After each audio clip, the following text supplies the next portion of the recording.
시간이 되었으므로 주일 예배를 하나님 앞에 올려드리도록 하겠습니다.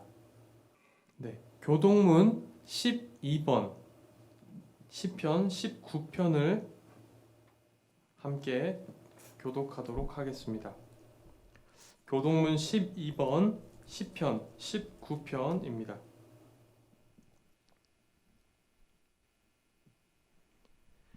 하늘이 하나님의 영광을 선포하고 궁창이 그의 손으로 하신 일을 나타내는 도다. 날은 날에게 말하고 밤은 밤에게 지식을 전하니 언어도 없고 말씀도 없으며 들리는 소리도 없으나 그의 소리가 온 땅에 통하고 그의 말씀이 세상 끝까지 이르도다. 여호와의 율법은 완전하여 영혼을 소성시키며 여호와의 증거는 확실하여 우둔한 자를 지혜롭게 하며 여호와의 교훈은 정직하여 마음을 기쁘게 하고 여호와의 계명은 순결하여 눈을 밝게 하시도다. 여호와를 경외하는 도는 정결하여 영원까지 이르고 여호와의 법도 진실하여 다 의로우니 금 곧 많은 순금보다 더 사모할 것이며 꿀과 송이 꿀보다 더 달도다. 아멘. 사도신경으로 우리의 신앙을 하나님 앞에 고백하도록 하겠습니다.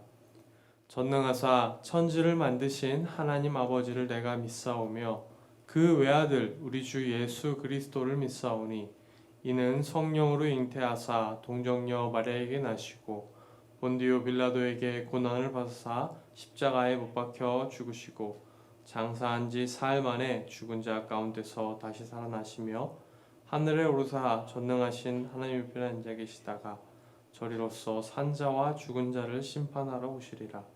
성령을 믿사오며 거룩한 공예와 성도가 서로 교통하는 것과 죄를 사하여 주시는 것과 몸이 다시 사는 것과 영원히 사는 것을 믿사옵나이다. 아멘. 함께 찬송가 183장 찬양하겠습니다. 찬송가 183장입니다.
이 시간 우리를 대표해서 김광훈 전도사님 기도해 주시겠습니다. 기도드리겠습니다. 내 마음이 여호와로 말미암아 즐거워하며 내 뿔이 여호와로 말미암아 높아졌으며 내 입이 내 원수들을 향하여 크게 열렸으니 이는 내가 주의 구원으로 말미암아 기뻐함이니이다. 여호와와 같이 거룩하신 이가 없으시니 이는 주밖에 다른 이가 없고 우리 하나님 같은 반석도 없으심이니이다. 아멘. 하나님 감사합니다. 환난 날에 피난처가 되어 주시며 고난 중에도 주의 인자하심을 기뻐하며 즐거워할 수 있도록 우리를 지켜주셔서 감사합니다. 지금 온 세상은 스스로는 존재할 수도 없는 그 작은 바이러스에 두려워 떨고 있습니다. 그러나 우리는 스스로 존재하시는 하나님만을 두려워할 수 있는 눈을 열어주시옵소서. 그리하여 우리가 어디에 있든지 하나님을 두려워하며 오직 하나님께만 영광 돌리는 삶과 예배를 드릴 수 있도록 능력도 더하여 주시옵소서. 이 시간들을 통하여 하나님께서 우리에게 믿음을 보자 하실 때 아브라함과 같이 우리의 믿음을 보여드릴 수 있는 시간 될 수 있도록 하여 주시옵소서. 그리하여 비록 지금 또 함께 모여 예배드리지는 못하지만 우리의 신앙은 더욱 견고해질 수 있는 시간들 되게 하여 주시옵소서. 우리의 신앙을 지켜주시듯 우리 은혜샘교회 모든 성도들의 삶과 가정도 지켜주셔서 직장의 어려움, 경제의 어려움, 육신의 어려움 이 모든 것 다 아시는 주님께서 우리가 마땅히 해야 할 일들을 깨닫게 하시고 어려움 속에서 빛과 소금의 역할을 감당할 수 있는 우리 은혜샘의 공동체가 되게 하여 주시옵소서. 이제 말씀을 듣습니다. 하나님의 말씀을 선포하실 최선종 강도사님을 붙들어 주셔서 능력의 말씀, 살아 역사하시는 말씀이 선포되어지는 시간 되게 하여 주시옵소서.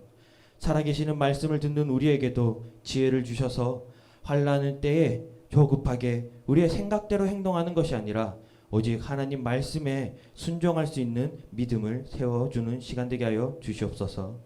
이 시간 하나님 앞에 겸손히 엎드려 우리의 낮음을 그리고 오직 하나님만이 높으심을 고백할 수 있는 시간 되게 하여 주시고 각자 흩어져서 예배를 드리지만 우리가 드리는 예배가 하나님이 받으시는 예배 되게 하여 주시옵소서.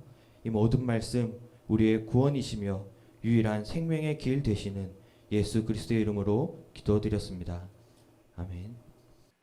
함께 말씀 보도록 하겠습니다. 오늘 말씀은 사무엘상 13장 5절에서 15절 상반절까지입니다. 사무엘상 13장 5절에서 15절 상반절까지입니다. 네, 제가 봉독하도록 하겠습니다. 블레셋 사람들이 이스라엘과 싸우려고 모였는데 병거가 3만이요 마병이 6,000명이요 백성은 해변에 모래같이 많더라. 그들이 올라와 벳아웬 동쪽 믹마스에 진침해 이스라엘 사람들이 위급함을 보고 절박하여 굴과 수풀과 바위 틈과 은밀한 곳과 웅덩이에 숨으며 어떤 히브리 사람들은 요단을 건너 갓과 길라 땅으로 가되 사울은 아직 길갈에 있고 그를 따른 모든 백성은 떨더라. 사울은 사무엘이 정한 기한대로 이레 동안을 기다렸으나 사무엘이 길갈로 오지 아니하매 백성이 사울에게서 흩어진지라. 사울이 이르되 번제와 화목 제물을 이리로 가져오라 하여 번제를 드렸더니 번제 드리기를 마치자 사무엘이 온지라.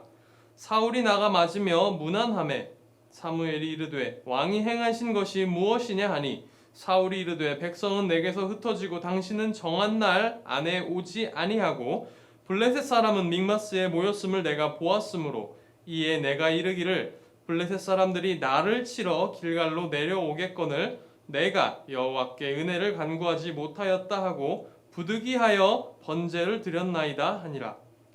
사무엘이 사울에게 이르되 왕이 망령되이 행하였도다. 왕이 왕의 하나님 여호와께서 왕에게 내리신 명령을 지키지 아니하였도다.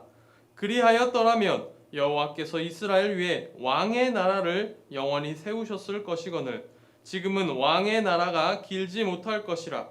여호와께서 왕에게 명령하신 바를 왕이 지키지 아니하였으므로 여호와께서 그의 마음에 맞는 사람을 구하여 여호와께서 그를 그의 백성의 지도자로 삼으셨느니라 하고 사무엘이 일어나 길갈에서 떠나 베냐민 기브아로 올라가니라. 아멘. 사람이 언제 죽을지 모르는 그런 상황을 마주해서 계속적으로 목숨의 위협을 느끼는 상태가 지속된다면 어떨까요? 한번 가정해 볼까요? 우리나라에서는 그렇게 흔한 상황은 아니겠지만 만일 치명적인 독을 가진 그 독사가 우리가 살고 있는 그 집 저쪽 한 구석에 따리를 틀고 있으면서 우리를 계속 쳐다보면서 혀를 낼름거리면서 이제 호시탐탐 우리를 물러올 것만 같은 그런 상황에 처했다고 한번 생각을 해볼까요? 그거를 근데 저희가 뭐 땅꾼이 아니니까 그걸 지켜만 봐야 되는 거죠. 거의 사람이 그러면 미치지 않을까요? 누군가는 그 다가온 위협에 대해서 무서우니까 화장실에 숨으려고 할지도 모르고, 누군가는 집 밖으로 어떻게든 도망가려고 할지도 모르겠죠. 누군가는 어떻게든 이 독사를 치우고는 싶은데 어떻게 해야 될지를 몰라서 막막한 마음 가운데 그저 그냥 우왕좌왕하고 있을지도 모릅니다.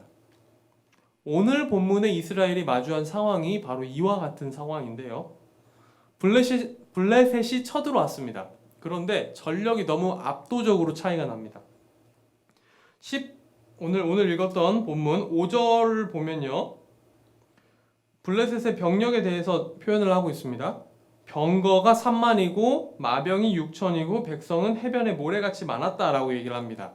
그런데 이스라엘의 경우는 굉장히 열악합니다. 이 당시에는 이스라엘 사람들은 철로 된 무기도 가지고 있지 않았습니다. 블레셋 사람들이 이스라엘 사람들에게 혹시 반란을 일으킬까봐 철로 된 거는 무기로 가지고 있지 못하게 했거든요.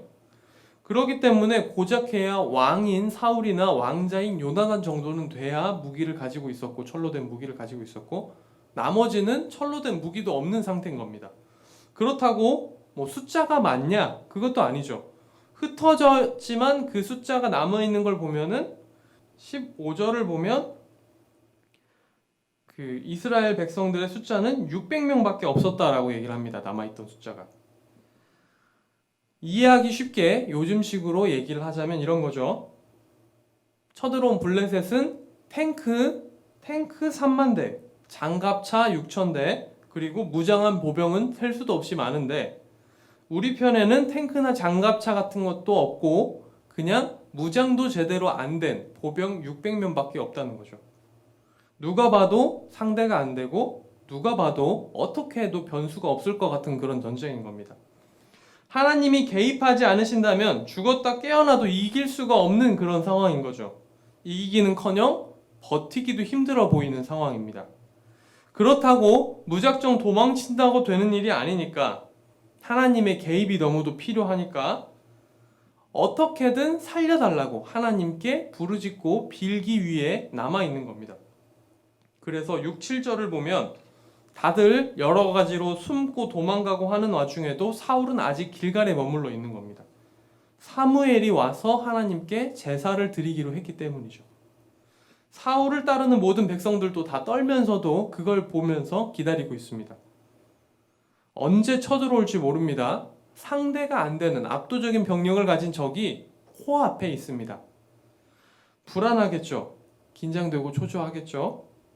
언제 죽을지 모르는 그 죽음의 위협 앞에서 어떻게든 버티고 있는데, 사무엘이 오기만을 기다리고 있는데 사무엘이 제때 오지 않습니다.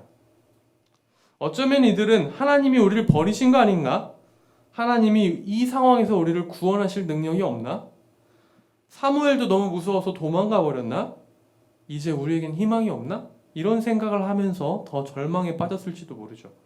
그래서 살기 위해 어떻게든 흩어졌는지도 모릅니다. 이런 상황을 우리가 마주했다면, 우리가 이런 백성의 지도자였고 우리가 이런 상황에 놓였다면 우리는 과연 어떻게 뭘 할 수 있을까요? 일반적으로 생각해보면 사울은 굉장히 그래도 꽤 괜찮아 보이는, 꽤 훌륭해 보이는 그런 모습을 보이는 왕입니다. 그래도 왕으로서 책임감이 있죠. 다들 도망가는데 왕으로서 어떻게든 지키려고 합니다. 뭐라도 해서 이 절망적인 상황을 수습하고자 하죠. 제사라도 드리면 불안하던 민심이 어떻게든 좀 가라앉고 구심점이 되지 않을까? 이런 생각을 하는 겁니다. 워낙 상황이 비상 상황이니까 이대로는 다 흩어지고 정말 맞서 싸울 지킬 사람조차 없지 않을까 싶어서 오지 않는 사무엘 대신 자신이라도 번제를 드려야겠다라고 생각을 한 겁니다. 인간적으로는 완전히 이해가 되죠. 아까 맨 처음에 들었던 예시처럼 우리가 살고 있는 집 한 구석에 그 뱀이 있다면, 치명적인 독을 가진 그 독사가 우리를 호시탐탐 노리고 있다면 남들 다 도망가도 책임감 때문에라도 못 도망간다면 뭐라도 하는 게 낫지 않겠습니까? 그걸 지켜만 보기보다는 살기 위해서 뭐라도 해보는 게 정상이겠죠. 뭐 냄비를 던지든 혹은 뭐 식칼을 들든 뭐라도 해보겠죠. 일반적으로 말하면 그 상황에서 그냥 넋놓고 아무것도 안 하고 있는 사람이 더 이상해 보입니다. 사울은 나름대로 합리적인 판단을 내리고 자신이 할 수 있는 최선의 행동을 한 겁니다. 자신이 대견했을 겁니다. 그래도 끝까지 도망가지 않고 이스라엘의 왕으로서 끝까지 맞서 싸우려고 했던 자신에 대해서 어떻게든 백성들의 마음을 다잡고 힘을 하나로 모아서 적들과 대적하기 위해서, 비록 자신에게 허락된 일은 아니지만 비상 상황인 것을 감안하여 자신이 직접 제사를 주관함으로 유연하고 자신의 뛰어난 임기응변으로 이 위기를 대처해 나가고 있는 자신에게 자부심을 느꼈을 것입니다. 그런 상황에서 사울이 번제를 다 드리자마자 사무엘이 도착합니다. 사울은 매우 반갑게 사무엘을 만나러 갔습니다. 칭찬받고 싶었겠죠. 사무엘, 내가 한 거 봤어? 나 이스라엘 왕으로서 참 대견하지 않아? 내가 꽉 막힌 사람이 아니라서 비상시국에는 너를 대신해서 내가 번제도 드렸어. 어떻게 나 잘했지? 사무엘의 입을 통해 인정받는 말과 잘했다는 말을 듣고 싶었을지도 모릅니다. 한편으로는 마음이 더 안심이 되었겠죠. 늦었지만 이제라도 사무엘이 왔으니까 사람들이 불안해하고 떠나던 것이 좀 안정되지 않을까. 하나님도 우리를 좀 더 돌아봐 주시지 않을까.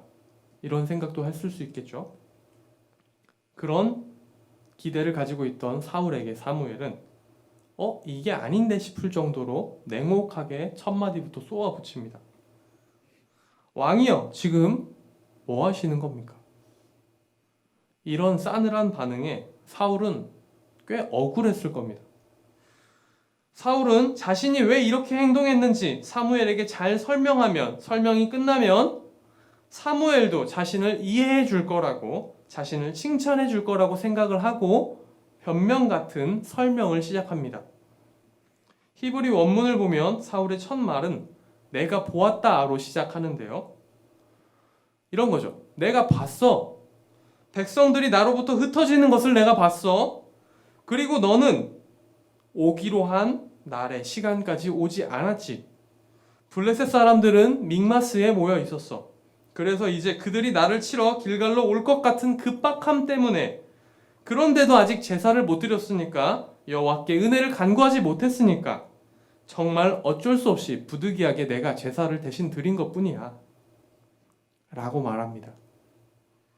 사울은 끝까지 당당합니다. 끝까지 자기 의로 충만합니다. 자기는 잘못한 게 없다고 얘기합니다. 이런 상황에서 이렇게 행동한 것이 뭐가 나쁘냐고 얘기합니다. 모든 것은 비상 상황이라서 부득이하게 어쩔 수 없이 그 상황에서 나름의 최선을 다한 것뿐이다 라고 얘기합니다. 사울은 지금 자신이 칭찬받아 마땅하지, 이렇게 사무엘 너에게 꾸지람 받을 만한 일을 하지 않았다고 강변하고 있는 겁니다. 사울은 자신이 잘못한 것은 생각하지 않습니다. 우리가 아무리 인간적으로 사울의 입장을 이해한다고 해도 사울이 죄를 지은 것도 분명합니다. 번제를 주관하는 일은 사울에게 허락된 일이 아니었습니다. 제사장이자 동시에 사사였던 사무엘에게 허락된 일이었던 것이죠. 아무리 상황이 급박했다 하더라도 분명 사울은 하나님의 규례와 명령을 어긴 것은 맞습니다. 그럼에도 사울은 회개하지 않습니다. 자기 죄를 인정하지 않습니다. 자기 자신을 합리화하고 변명하며 자신이 옳다고만 주장합니다. 사울이 사무엘에게 하는 말 어디를 봐도 자기 잘못을, 자기 죄를 뉘우치는 모습은 나타나지 않습니다. 그래, 원래 번제를 주관하는 일은 내가 하면 안 되는 일이 맞아. 내가 하나님 앞에서 죄를 지었어. 내게 허락되지 않은 일을 저질렀어. 너무 마음이 조급해서 그랬어. 너무 상황이 급박하고 불안해서 그랬어. 이게 다 나의 나약함과 부족함 때문이야. 나를 용서해줘. 하나님, 저를 용서해 주십시오. 이 부족한 종을 용서해 주십시오. 다시는 아무리 조급해도 이런 일을 저지르지 않겠습니다. 이런 게 없다는 거죠. 사울 이야기에는 전부 나 자신 위주로 돌아갑니다. 내가 봤어. 사무엘이 사람들이 나로부터 다 흩어지더라. 그리고 너는 제때 안 왔지. 블레셋은 지금 코앞까지 왔어. 나를 치러 오겠지. 그래서 내가 말했어. 내가 여호와께 은혜를 간구하지 못했다고. 그래서 내가 번제를 드렸어. 이처럼 사울은 하나님 위주가 아니라 자기 위주로 생각하며 하나님을 보지 못하고 있습니다. 사울은 오로지 자기 자신과 자기 주변의 사람들만 봤습니다. 자기 의로 충만했습니다. 남들 앞에 당당했습니다. 그래서 자기 잘못과 죄를 끝까지 깨닫지 못했고 자기 죄를 인정하지 않았으며 회개하지 않았던 것이죠.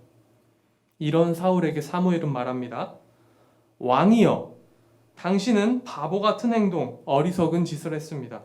왕께서는 왕의 하나님 여호와께서 왕에게 명령하신 것을 지키지 않았습니다.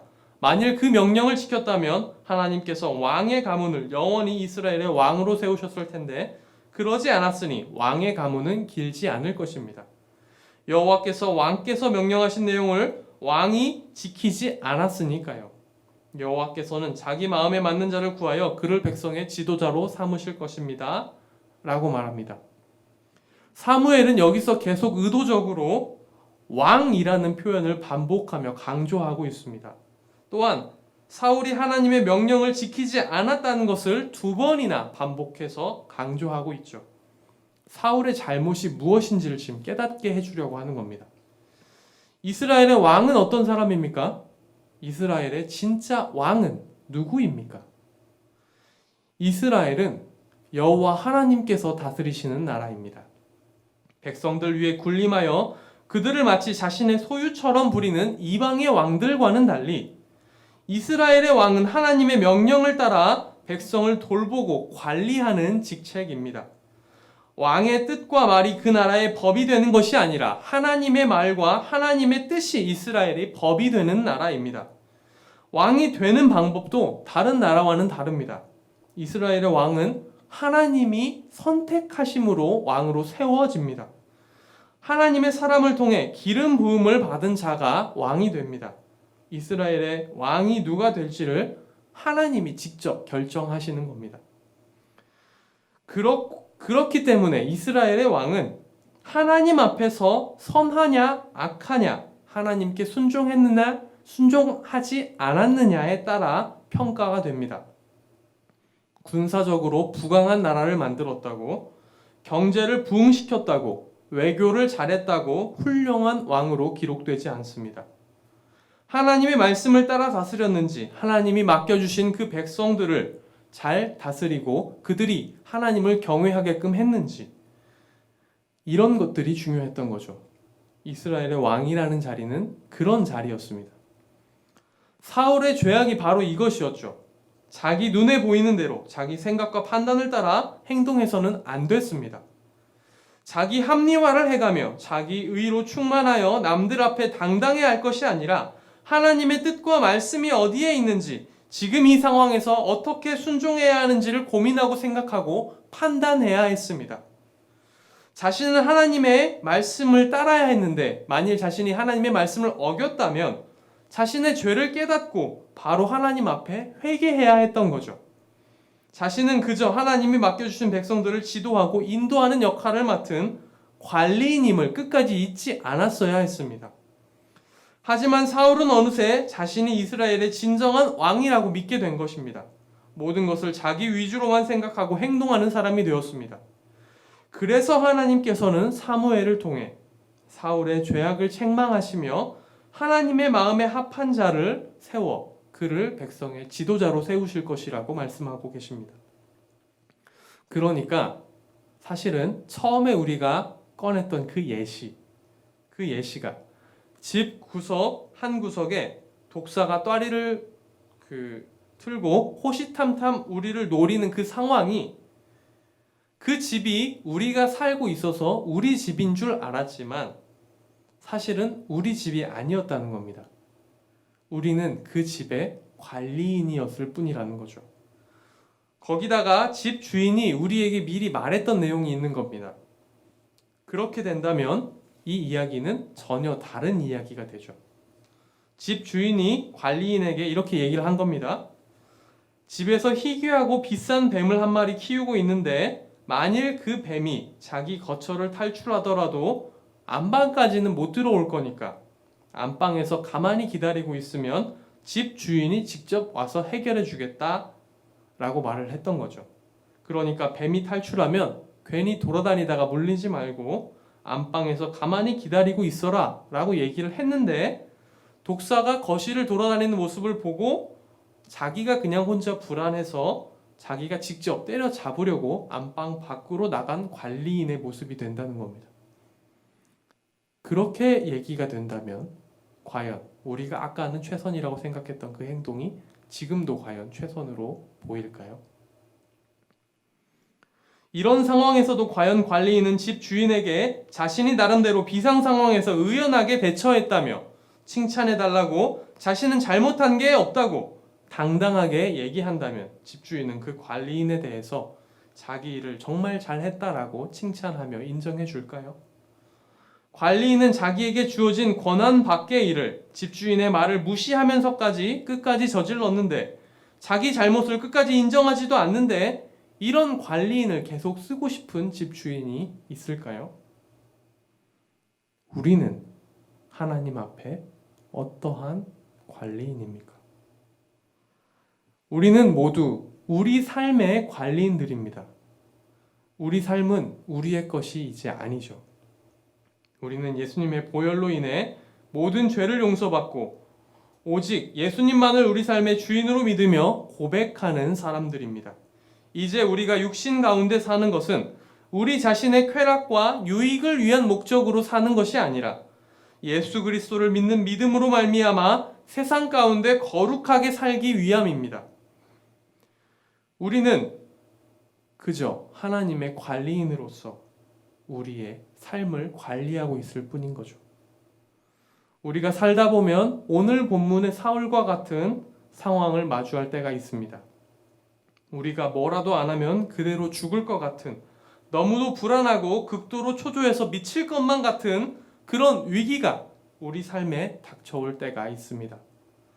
그럴 때 우리는 아무리 경황이 없더라도 우리 삶의 주인이신 하나님이 이런 상황을 대비해서 우리에게 뭐라고 말씀하셨는지를 먼저 기억해내야 합니다. 급하다고 우리 마음대로, 우리 눈에 보이는 대로 아무거나 행하면 안 됩니다. 우리는 관리인으로서 우리에게 주어진 권한과 역할 안에서 주인님에게 미리 들었던 지침과 대비책을 통해서 움직여야 하죠. 지금이 아니면 늦을 것 같고 뭐라도 하지 않으면 그대로 망할 것 같아 보이더라도 우리는 주인님, 우리 삶의 주인이신 주님의 말씀을 따라 행동해야 합니다. 조금 불경해 보이더라도 차라리 망하게 되면 내가 망하나? 우리 주님이 망하지. 집이 다 불타면 내 집이 불타나? 우리 주님 집이 불타지. 라는 생각을 하면서 자신을 다스리는 것이 훨씬 더 나은 이야기라는 겁니다. 물론 우리 주님이 망하실 일도 우리 주님의 소유가 잘못될 일도 없습니다. 애초에 망하실 수도 그 소유가 망가지게 놔두실 분도 아니라는 거죠. 만일 그렇게 하실 수 있는 분이라면, 자기 소유를 그냥 망가지게 놔두실 분이라면 우리가 믿고 의지할 필요가 없었겠죠. 그러니까 우리는 어떠한 상황에서도 우리의 마음을 다잡고 주님의 뜻대로 움직여야 한다는 겁니다. 우리의 현재 상황을 생각해 보면 오늘 본문의 사울이 처한 상황과 비슷한 점들이 꽤 많이 있다는 생각이 듭니다.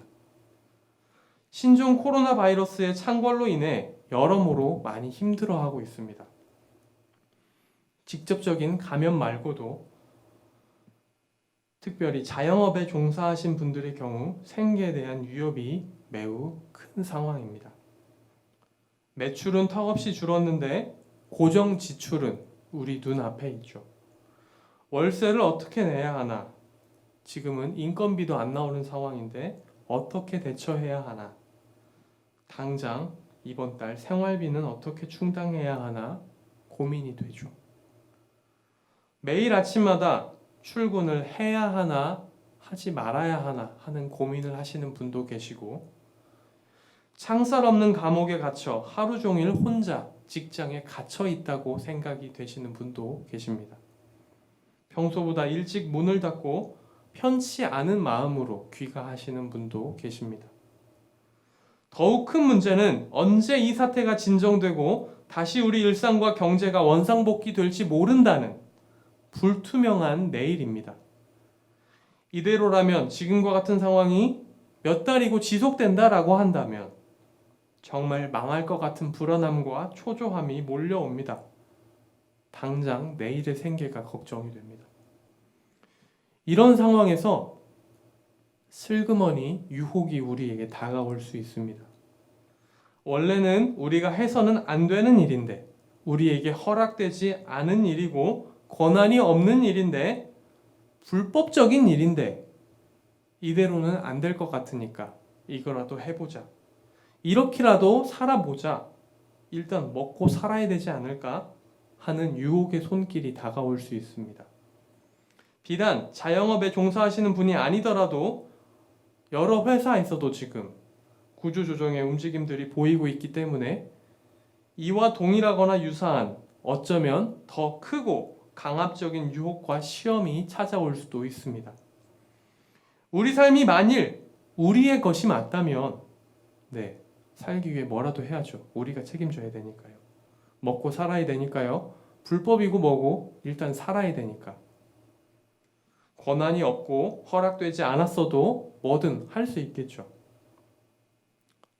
하지만 진짜로 우리가 우리 삶의 주인이 예수님이라고 믿는다면, 정말로 더 이상 우리 삶을 우리가 아니라 주님이 책임져 주신다고 믿는다면, 주님께 속한 것이라고 고백할 수 있다면, 주님이 어떻게든 우리 삶을 책임져 주시지 않겠습니까?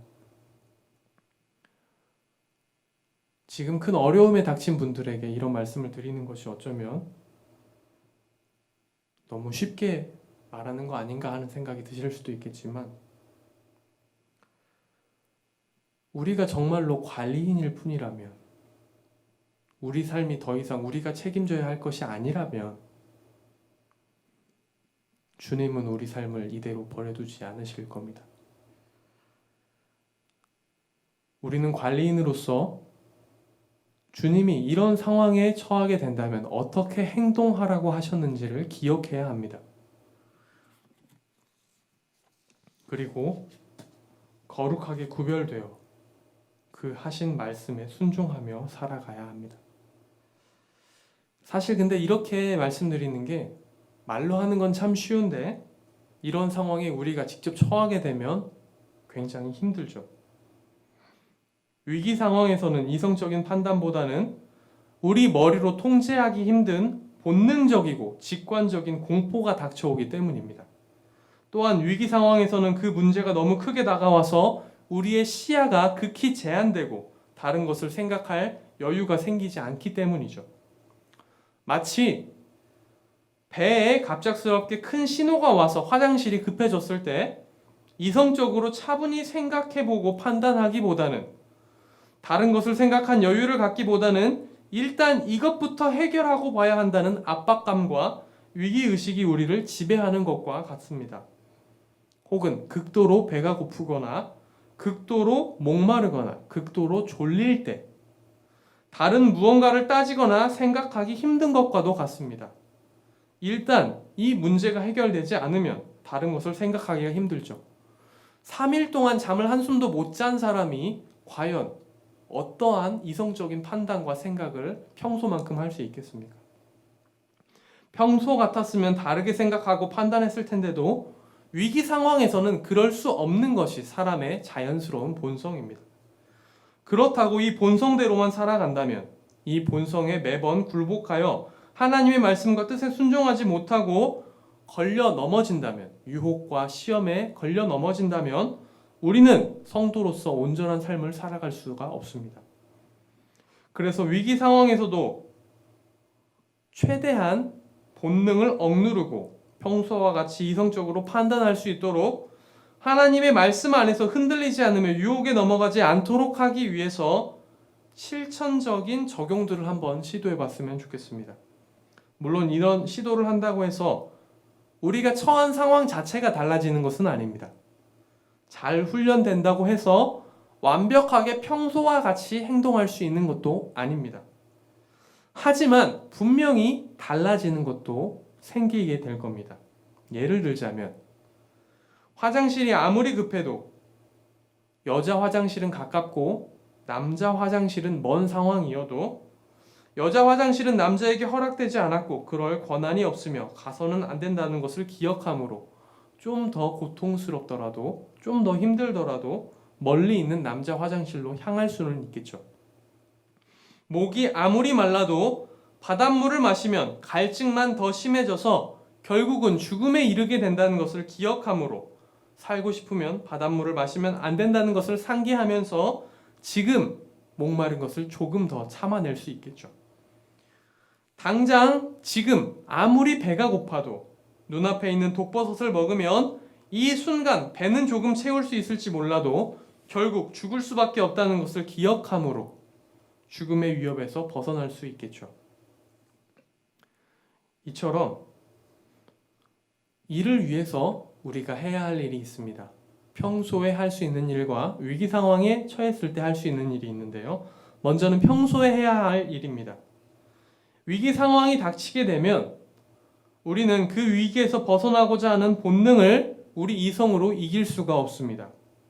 다만 좀 전의 예처럼 그 상황에서도 무작정 본능만을 따르지 않도록 예방책을 평소에 본능에 가까울 정도로 각인시켜 놓을 필요가 있습니다.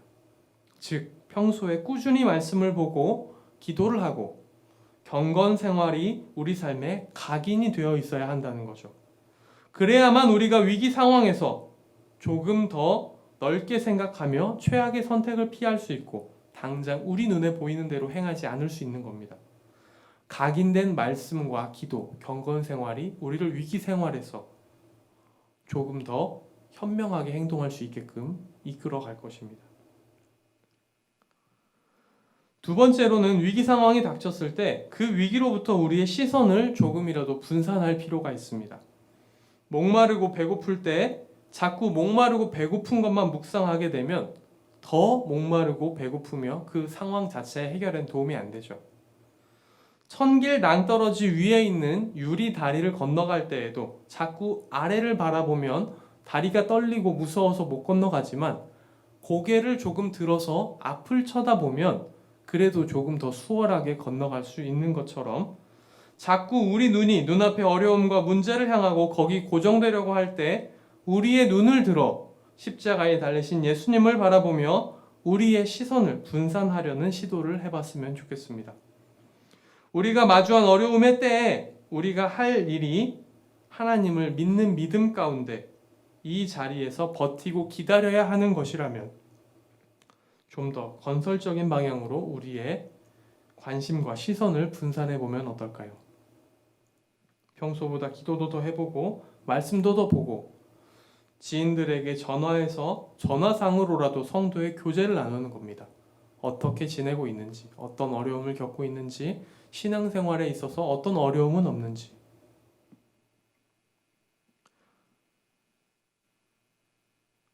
그리고 마지막으로 만일 우리가 당장의 본능에 못 이겨 결국 유혹에 넘어졌다면 사울처럼 끝까지 합리화를 하며 버티기보다는 부득이하고 어쩔 수 없었던 일이라면서 변명만 하기보다는 하나님 앞에 우리의 죄를 고백하고 하나님 앞에서 회개하며 나아가는 우리 모두가 되었으면 좋겠습니다. 그렇게 할 때 하나님께서는 우리에게 하나님 마음에 합한 자라고 말씀해 주시며 우리의 노력을 기뻐해 주실 것입니다. 우리에게 은혜를 허락하실 것입니다.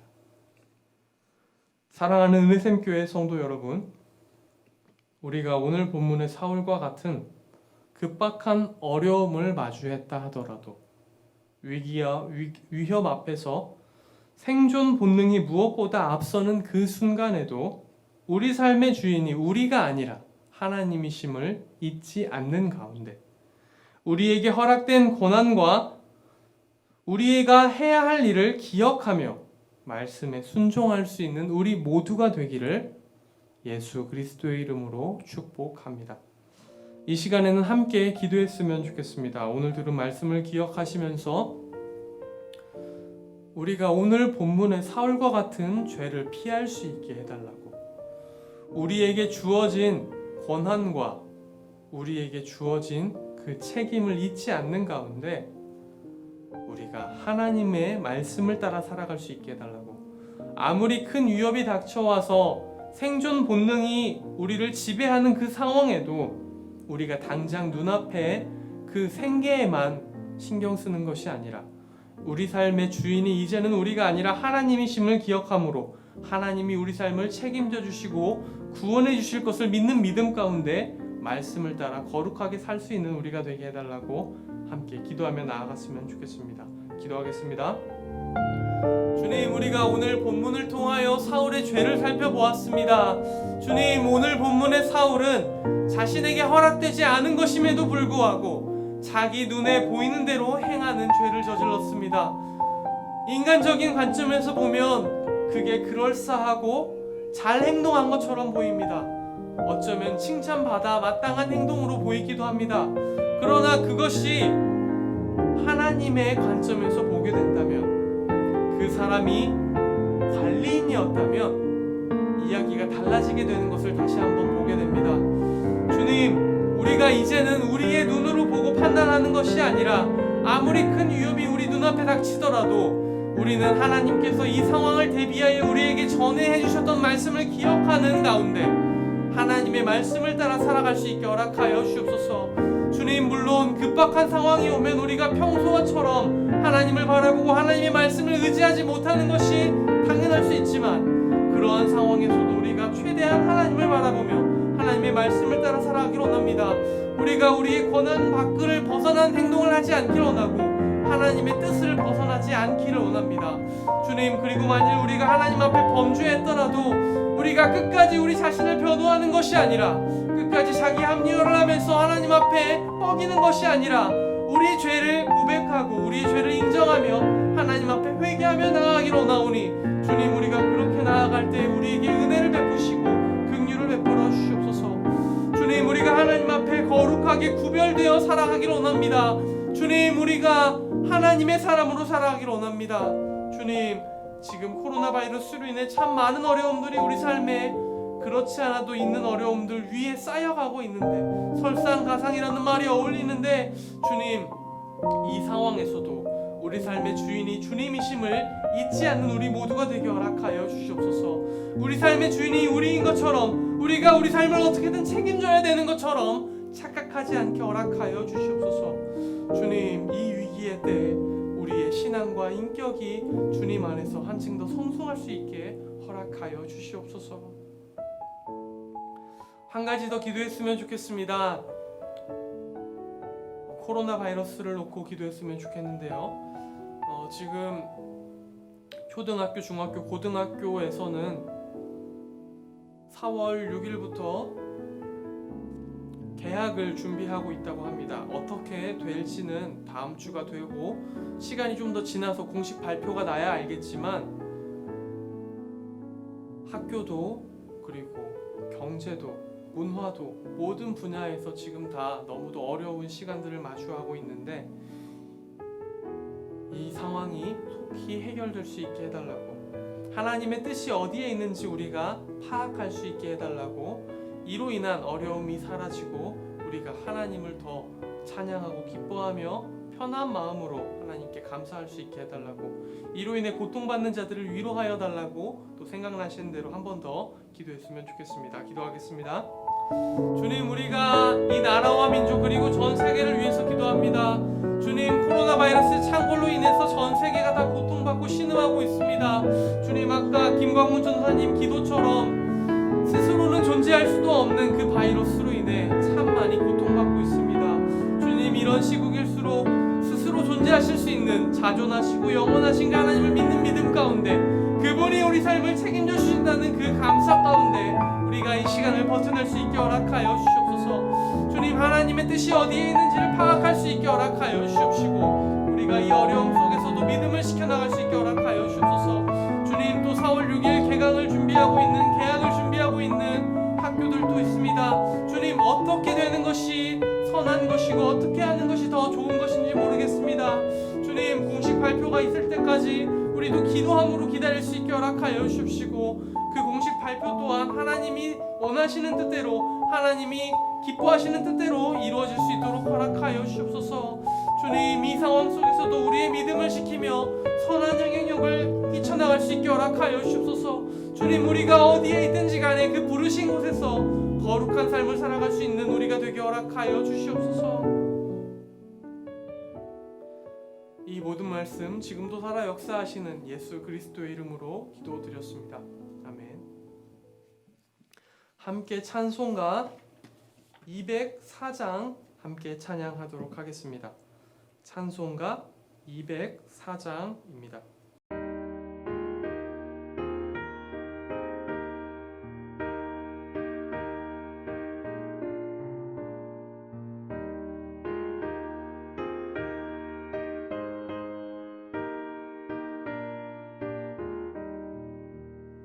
주의 말씀 듣고서 준행하는 자는 반석 위에 터닫고 집을 지은 같아. 비가 오고 물나며 바람 부딪혀도 반석 위에 세운 집 무너지지 않네. 잘 짓고 잘 짓세 우리 집 잘 짓세. 만세 반석 위에도 우리 집 잘 짓세. 주의 말씀 듣고도 행치 않는 자는 모래 위에 터닫고 집을 지은 같아. 비가 오고 물나며 바람 부딪힐 때 모래 위에 세운 집 크게 무너지네. 잘 짓고 잘 짓세 우리 집 잘 짓세. 만세 반석 위에도 우리 집 잘 짓세. 세상 모든 사람들 집을 짓는 자니 반석 위가 아니면 모래 위에 짓네. 우리 구주 오셔서 지은 상을 줄때 세운 공로 따라서 영명상 주리. 잘 짓고 잘 짓세 우리 집 잘 짓세. 만세 반석 위에도 우리 집 잘 짓세.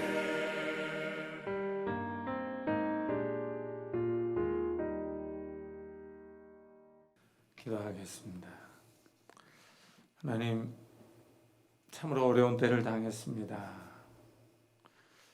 정말 이 경제적인 쓰나미가 몰려오는 이러한 때 우리가 주님 앞에 감사함으로 주일원금으로 감사원금으로 11조로 예물을 드립니다.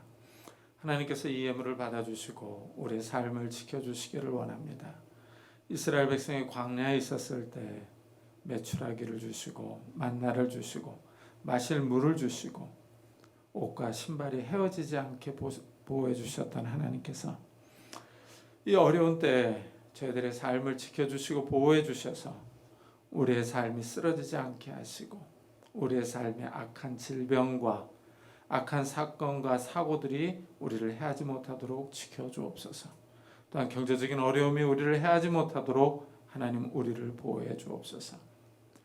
하나님, 우리의 연로하신 부모님들과 우리의 자녀들, 우리의 가족들을 주님께서 지켜주셔서 정말 이 병에 걸리지 않게 하시고 이 어려운 시기에 믿음에 바로 서서 하나님을 바라보며 하나님을 신뢰하는 그런 집안 식구들이 다 될 수 있도록 축복해 주시고 이 어려운 때 서로 아껴주며 위로해주며 격려하며 세워주면서 함께 이 어려움을 헤쳐나갈 수 있도록 축복해 주옵소서. 우리 자녀들에게 건강을 주시고 지혜를 주시고 믿음을 더하여 주셔서 이러한 때에 하나님을 바라보는 그런 믿음의 눈들이 더 커질 수 있도록 축복해 주옵소서. 하나님, 정말 이 코로나 바이러스가 언제 끝날지는 모르겠지만은 하나님께서 우리들의 답답함과 어려움과 이 무서움들 이런 마음들을 위로해 주시고 우리의 마음들을 하나님께서 붙잡아 주셔서 우리가 하나님을 신뢰하는 그 믿음으로 굳게 서나갈 수 있는 자들이 될 수 있도록 축복해 주옵소서. 하나님, 우리가 다시 만날 때 웃는 모습으로 정말 하나님 앞에 나와 예배드릴 수 있도록 은혜를 더해 주시고 정말 하나님 앞에 예배드리는 것을 귀하게 여길 수 있도록 축복해 주옵소서. 해외에서 복음을 증거하고 있는 우리 선교사들을 축복해 주시고 이 해에서 어려움 당하지 않도록 하나님께서 그들의 삶에 은총들을 베풀어 주옵소서. 감사드리며 예수 그리스도의 이름으로 기도드리옵나이다. 아멘.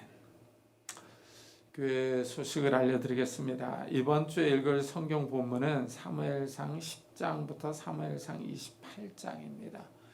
지금 이 코로나 바이러스 때문에 계속 같이 모여서 예배드리지 못하고 있는데요. 혼자 이렇게 성경을 읽으실 때 이왕이면은 찬송가도 한두 곡 부르고 그 다음에 이제 성경을 읽고 기도하고 그 다음에 주기도문으로 마치면 더 좋겠죠. 그러니까 혼자 이 개인 경건에 많이 힘을 써주셨으면 좋겠습니다. 이 코로나 바이러스가 언제 끝날지 모르겠는데요. 참 부활주일도 다가오고 있는데 이 부활주일에 같이 모여서 예배를 드릴 수 있도록 좀 많이 기도해 주셨으면 좋겠습니다. 그리고 헌금은 온라인이나 ATM 계좌 이체로 해주시면 감사하겠습니다. 우리 다 같이 살아계신 주 부르고 예배 마치도록 하겠습니다. 살아계신 주 나의 참된 소망 걱정 대신 전영대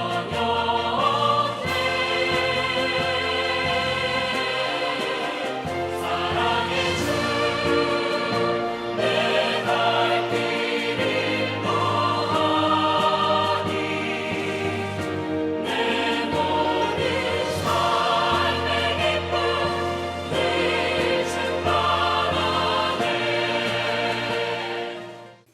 지금은 우리 주 예수 그리스도의 은혜와 하나님의 사랑과 성령님의 교통하심이 보이는 상황만을 보는 것이 아니라 보이지 않는 하나님의 손길을 바라보며 그 전능하신 하나님, 창조주 하나님을 의지하며 살아가기로 다짐하는 우리 사랑하는 성도들과 가정과 산업과 교회 위에 지금부터 영원토록 함께 하시기를 간절히 축원하옵나이다.